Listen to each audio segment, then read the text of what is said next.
Pak Rudi, kita sudah melihat seperti apa tarif Trump ini mengguncang dunia secara global, dan juga kita lihat seperti apa hasil inflasi Amerika Serikat yang melesat lagi, dan ini juga tentunya tercermin dari penurunan dari IHSG di pekan lalu bahkan yang mencapai 6% begitu. Evaluasi dari Anda, daya tahan pasar keuangan kita seperti apa menghadapi serangan bertubi-tubi dari global?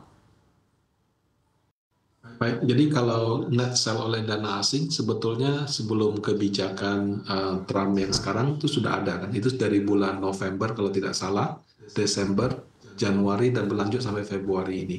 Nah, kalau di bulan November Desember itu karena data inflasinya di atas ekspektasi sehingga penurunan suku bunga di 2025 mungkin tidak sebanyak perkiraan awal.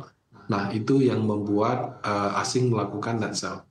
Nah, di 2025 awal tahun ini memang ada kebijakan tarif Donald Trump, tapi kan berlaku saja belum gitu.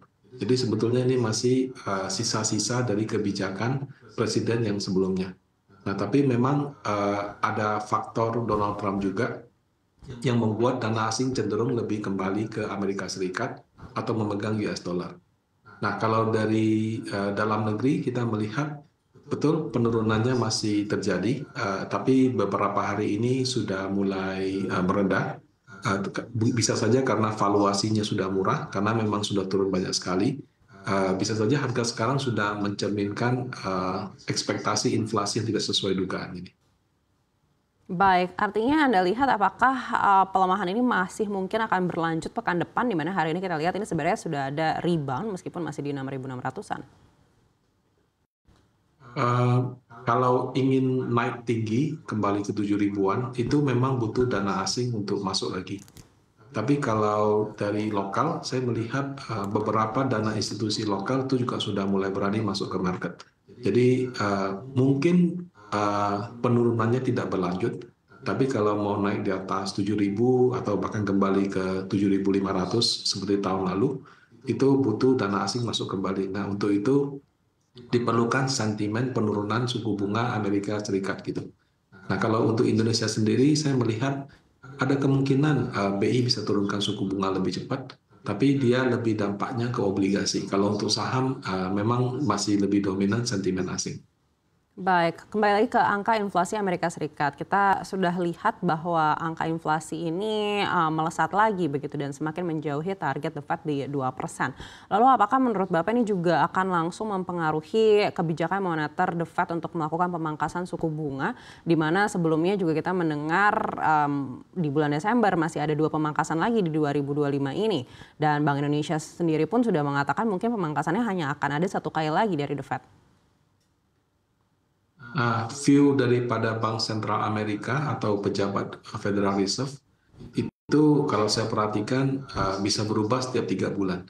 Jadi mereka itu benar-benar menggunakan data inflasi sebagai acuan, dan setiap 3 bulan sekali ketika data inflasinya membaik mereka akan ngomongnya positif, ketika data inflasinya tidak sesuai ekspektasi mereka akan infonya negatif seperti itu. Nah, kalau saya lihat dari perkembangan saat ini yang terjadi di Amerika Serikat, sepertinya rencana dari Trump menurunkan suku bunga itu adalah dia sedang mengurangi defisit daripada pemerintahan.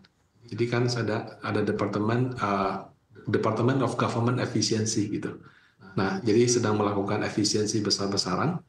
Tujuannya adalah kalau misalnya defisit daripada APBN-nya berkurang, dalam jangka panjang diharapkan yield daripada obligasi sana bisa turun.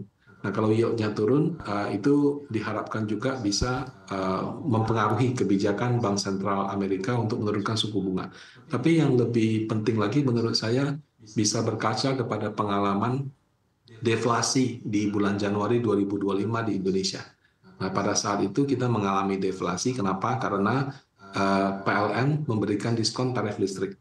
Jadi pada bulan tersebut terjadi deflasi yang utamanya disebabkan penurunan tarif listrik. Nah, informasi serupa sebetulnya juga menjadi salah satu kampanye Donald Trump, di mana dia berjanji dia akan menurunkan tarif listrik dan energi dengan cara memotonglah peraturan-peraturan yang membuat harga listrik sama energi di Amerika tinggi. Nah, dari banyak janji kampanye, ada yang sudah dia jalankan, ada yang belum. Nah, yang ini saya lihat belum. Nah, pada saat dia melakukan kebijakan tersebut, apabila benar dijalankan, ada kemungkinan inflasi Amerika bisa turun dengan cepat, bahkan deflasi seperti yang terjadi di Indonesia. Nah, pada saat itu mungkin saja sentimen terhadap suku bunga itu bisa berubah lagi gitu, karena memang masalahnya cuma di inflasi yang tidak bisa turun sesuai ekspektasi. Baik, Pak Rudi, memang janji kampanye untuk penurunan harga BBM ini belum juga terjadi di Amerika Serikat. Yang sudah terjadi saat ini adalah efisiensi anggaran dan juga PHK besar-besaran untuk pegawai federal, begitu. Apakah ini justru dalam waktu dekat akan memicu tingginya inflasi di Amerika Serikat lebih dari angka sebelumnya? Kalau PHK itu justru dalam konteks Amerika Serikat ya, itu berita yang positif. Kenapa? Karena selama ini pertimbangan Bank Sentral Amerika dalam menurunkan suku bunga itu adalah tingkat pengangguran yang masih cenderung jauh lebih bagus daripada normal. Normal itu 5%. Nah, sebelum-sebelumnya itu di 3-4%.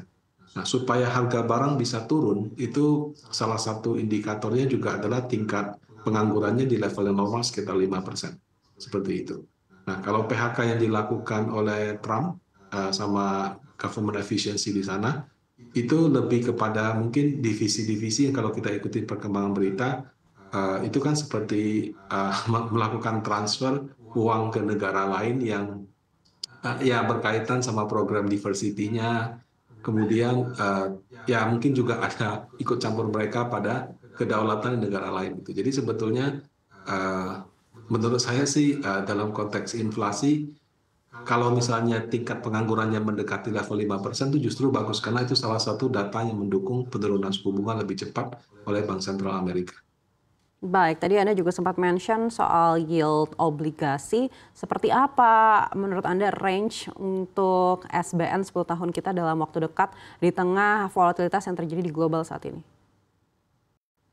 Nah, untuk SBN ini menarik ya. Kenapa? Karena kalau logikanya bunga Amerika nggak jadi turun, maka yield daripada SBN kita harusnya tetap tinggi. Nah, kita sempat mencapai 7%, tapi sekarang sudah turun ke sekitar 6,8 atau 6,9%. Padahal view-nya tidak ada yang membaik begitu. Nah, kalau untuk perkiraan wajar paling aset sih di tahun ini di 6,5 sampai dengan 7%. Nah, hal yang bisa membuat yield-nya mungkin turun ke level 6,5% adalah penurunan suku bunga Bank Indonesia. Nah, saat ini saya melihat ada besar kemungkinan penurunan suku bunga BI itu bisa terjadi di Februari atau Maret ini tanpa harus menunggu Amerika. Kenapa? Karena dulu Bank Sentral Indonesia selalu mengatakan, oke, kita deflasi atau inflasi kita rendah, tapi turunkan suku bunga nanti dulu untuk menjaga nilai kurs gitu. Nah, saat ini nilai kurs 16.000 itu mungkin sudah dianggap sebagai level yang normal. Normal kenapa? Karena memang dolarnya yang menguat ya. Mau dinaikkan setinggi apapun SRBI itu cuma menahan penurunan nilai tukar aja gitu.